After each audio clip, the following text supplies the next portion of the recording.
So, what do you guys think about, like, the team over the last month? That shit's crazy, right? You gotta get in the screen, dude. You're not in the screen.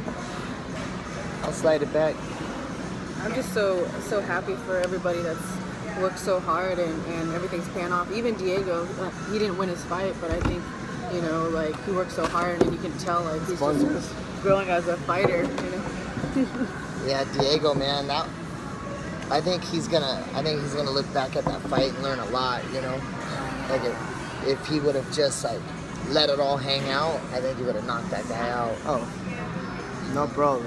But sometimes it's good to go through that, because the worst feeling in the world is, like, losing a fight that you could have done more.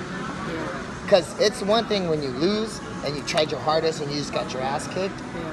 But when you leave shit out there, it's gonna, that fire, like I told him, I'm like, I don't want you to get over this loss, ever. I want this shit to burn inside of you, and I want you to use it to fuel you for your future fights, you know? Yeah. I feel the same way kind of about my last fight. I feel like I hesitated a lot, didn't pull the trigger, and, you know, that's a lesson that you don't, like, just doesn't go away. You keep it with you so you don't make the same mistake. Yeah, that happened to me before I came to this gym.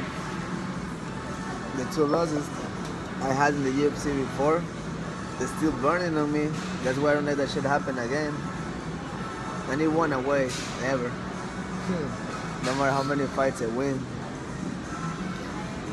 Man, what about Alex's big win, right? Oh yeah. Fucking. The team is just complete. Everybody's in the UFC, and then all the really, really young ones like Juma, Fernando, Desmond, they're still coming up. But now, like, the pro old team is already in the UFC. Everybody. But even like Lisa, you know, and like little Maria, like they fucking they bang with us and hang with us, and we're in the UFC. And so it's like for them to be training at that level with us, that the people that are already there is But really they're awesome. coming up guys. Yeah. They will be there in about a year or 2. I think Desmond can do some real damage in the UFC at 125. Yeah, he's crazy. That kid is good. I was watching him on Saturday, and I was like, oh shit, I love this kid. His style, his wrestling, his jiu-jitsu. Fernando's another one too. Fernando's gonna be really good. He's fighting this Saturday. Yep. Even Christian. Oh yeah, Christian. Christian was like this close at that looking for a fight. Yeah. If you watch it, Dana White was like so hype on him, you know. It's just sometimes like with Alex Perez, you know, like this happened perfect timing for him because, you know, like if he would have got in earlier, who knows if he would have appreciated it so much. Like he had to go to 17-4 and literally work his balls off to get in. And now that he's in, I think every fight's gonna be like the most important fight for him, you know. And I feel like Christian will be the same way. You know, he's definitely gonna make it. I've seen a lot of people work really, really hard, and I can say right now, one of the people, if I had to say one person that works the hardest that I'm around, is Christian. Yeah, Christian Aguilera, for sure. It's kind of hard to say like that at Team Oyama because everyone works so fucking hard. You know what I mean? Like I would say that you're one of the hardest workers. Like you do the most. You definitely do the most. You know, like you do like way more training sessions than anybody else. I think.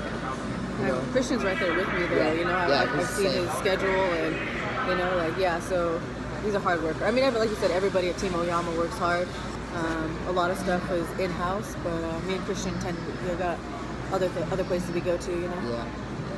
It's crazy, man. Shit's really taking shape and. I'm proud of everybody. You got a big fight coming up. Mm-hmm. Yeah? 23 days. Dude. Ready to get off the schneid? Ready to go knock this girl out? Yeah. People keep asking me. They're like, oh, like, how do you feel? How do you feel? I'm like, I honestly feel really good. Like, I know I'm going to win. I don't know if it's going to be a submission or a knockout, but I feel like, especially this last week, I feel, even though I'm a little beat down, I feel strong. I feel like my cardio is good. I feel like the game plan is solid in my mind. Things are like finally like coming together, like kind of like peaking. I feel good. Yeah, I think so too. I think that there's a couple of ways you're gonna win this fight. You know, you could choose, Like if you stay standing, like she can't touch you there. And if she wants to play on the ground with you, I think you're gonna just be too much for her. You know, I don't think you're gonna agree to play like the game that she wants to. You know, she's gonna want to turn it into a jiu-jitsu match, and I think that you're just too like your jiu-jitsu is good enough, but I think your wrestling is what's gonna like all the years of wrestling plus the jiu-jitsu that you have is like you're gonna just sit down on it. Yeah, I feel like the wrestling background and the level of jiu-jitsu that I'm at is just gonna shut down her game. Yeah. She won't be able to do much of anything. I think so. I'm really excited about this fight. I can't wait to watch you get a win back under your belt, you know, get that loss back, and then just keep moving forward. Yeah. I know they're going to ask me, like, who do you want to fight after this? And it's interesting because on this card alone, it's 215. Nunes and Valentino are headlining, and that makes three bantamweight fights total. That's the headliner, or co-headliner, me and my opponent, Morris, and then also Sarah McMahon is fighting my last opponent, Caitlin Vieira, all on the same card. And they fought, didn't McMahon fight on the card that you fought on too? Or did she fight on Carla's card? No, she fought on your card too, didn't she? I don't think so.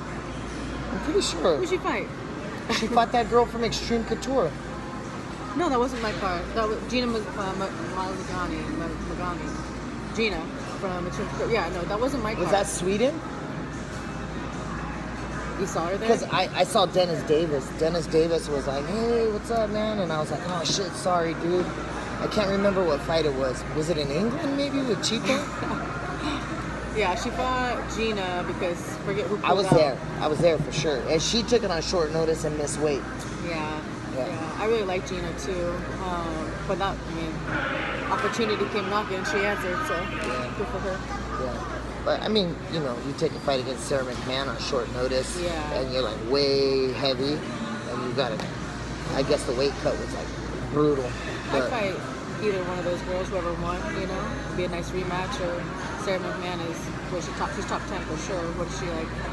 Is she 8 or something like that? Oh yeah, she's up there. Yeah. I want you to get a couple of wins. Like I don't give a shit about Caitlin Vieira at all. You know what I mean? Like I've already moved on from that, but I would like to see you get a couple of wins and get Rocky back. Yeah. That's the one. That's the one that really, like, the Caitlin Vieira fight. Like when it was happening, I actually thought you lost worse than when I went back and watched it. Like when I went back and watched it, I was like, oh shit! Like you were right in there. You know what I mean? Like I thought you weren't pulling the trigger as much as you actually were in the fight. Yeah. And but I learned a lot of little, not pulling the trigger, but I also learned a lot of things, technical things that I needed to work on from that fight. You know, the cliche, you learn more from a loss than a win is always true. Yeah. One of the things too is like, no matter how good you did, what you did real good, like watching it back again, it's hard to win when you're backing up. When you're backing up. Yeah. Like if you would have just turned that fight around and did the same thing, but she was on the cage and you were not, you might have won that fight. Yeah. And it's interesting how much certain judges put so much weight on certain things. You know, cage control was very, very heavy in that fight. Yeah, it was very, very heavy. You know, and I watch fights now. And that's one thing I learned. And now I watch fights, and I'm like, oh, I see it. I see it now. It's unfortunate that I had to live it to really like have it instilled like solid in me. But you know, even if one person's walking the other person down, and maybe the person backing up is like landing more or is throwing more, which is what I did. I threw more and landed more. It still looks really bad to just be backing up. Yeah, that's one of the things that. Like, I like the way the UFC has all their stuff set up. I like the fact that, I love the fact that you don't get to pick your fights. The champions have to fight, like, the next best guy. I love that. Kevin Lee, Tony Ferguson, you know. That's a bad fight for Tony. Yeah. It's a tough guy. Yeah. But the thing that they do that I think is wrong is there's so much emphasis on winning that it kind of stifles the development of fighters because, like, I think that this loss was really good for you because, like you said, you learned from it, but at the same time, it just puts so much pressure, whereas, like, if you were fighting in Japan and you just go out and you fight, you're going to come back. Like, they don't really care about losing as much as the UFC does. The UFC is constantly just cycling fighters through. Yeah. You're winning, you're going up. You're losing, you're going out, and a new guy's coming in behind you. It's a conveyor belt. I was just talking to someone on the phone like 10 minutes ago about this. Sports psychology and mental preparation and basically performance anxiety, and I feel lucky that when I do perform, I don't really have any of those things that really like bring me down. But since the UFC does do that so much, puts so much emphasis on winning, and basically like, you know, if you lose, you're in deep shit. It could really get to somebody who's, you know, kind of like a performance. What's it called? Performance anxiety. Yeah, like, who already suffers for that. It just adds to that. You see it all the time. Yeah, and I mean, for me, my performance anxiety slash mentality problem, as you know, is more of like in fight camp. And I feel lucky that when the lights come on, I can put it together. Sure. But yeah, that adds to my fight camp mentality of like, fuck, gotta do this. You know? Yeah, you worry about it before the fight, Yeah. not during the fight. I think it kind of harms you both ways too, because it's like you get the kind of fighter like Leonard Garcia, who maybe will never be a champion, but he's like, in order for me to stay relevant, I got to go in and just guns blazing. Yeah. And then you get the fighter who, paralysis by analysis, who goes out there and circles and doesn't want to lose a fight, so they don't take any risks. Yeah. And I think a lot of guys kind of fall into either they're going to end up with like serious injury later, or they're going to get cut because they couldn't pull the trigger. Yeah. I think of Chris Lieben when it comes to that. Yeah, he's another guy that they would always bring back because he's going to go out blaze of glory every single time. Yeah. But that's definitely not the smartest way as a coach. I mean, longevity, not as a fighter, as a human. Yeah, but I mean, maybe that's one of the reasons that you can deal with the stress is because like you're positioning yourself to do other shit. Like you don't have all your eggs in one basket. Like if this thing doesn't work out like down the line for you, or you just decide like, hey, it's just too much, you've positioned yourself effectively to like do other shit. I think that's critical. I think Chito's back. I think more people need to do that. Yeah. Really, like the more options you have, the better you're gonna be. One of the things like when I was working for corporate America and I still had a job, I used to feel like a lot of stress. And then once the gyms started to pay me adequate money and I knew I can leave my corporate job, I even got better at my corporate job because it wasn't like, I didn't feel like a slave anymore. I felt like it was a choice because I could leave anytime I wanted, and eventually I did. That's something that the UFC put emphasis on at the athlete retreat. Chito was there. I thought it was really awesome because, I mean, as fighters, you know, we're very extreme people. We have one-track minds. We just go, and we want to be the best at fighting. And so they really made us kind of sit down and talk about our future outside of fighting. They just basically told us like, hey, you need to start planning now for your life after fighting. And I think that was good for a lot of people because I think 90% of fighters, they were like, oh yeah. Wait, there's an after? Yeah, like what do you mean? Like I can't fight forever? Like, always is an after. Yeah. Yeah, man. I say it all the time. We've experienced it. People have this like tidal wave of momentum, and so they get caught up in the moment and they ride that tidal wave. I'm popular. Everybody's throwing products at me. I'm making a ton of money fighting. I'm getting engagements to travel all over the country and make money doing seminars. As soon as you're not relevant, you're done. Yeah. And so like, you could ride the tidal wave of momentum and just stay in that one groove, or you can start to kind of branch out and do other shit.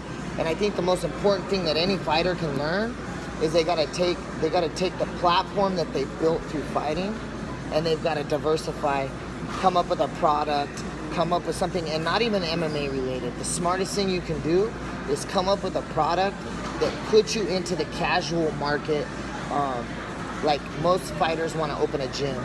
Most fighters want to open a t-shirt company, a fighting apparel company. And I remember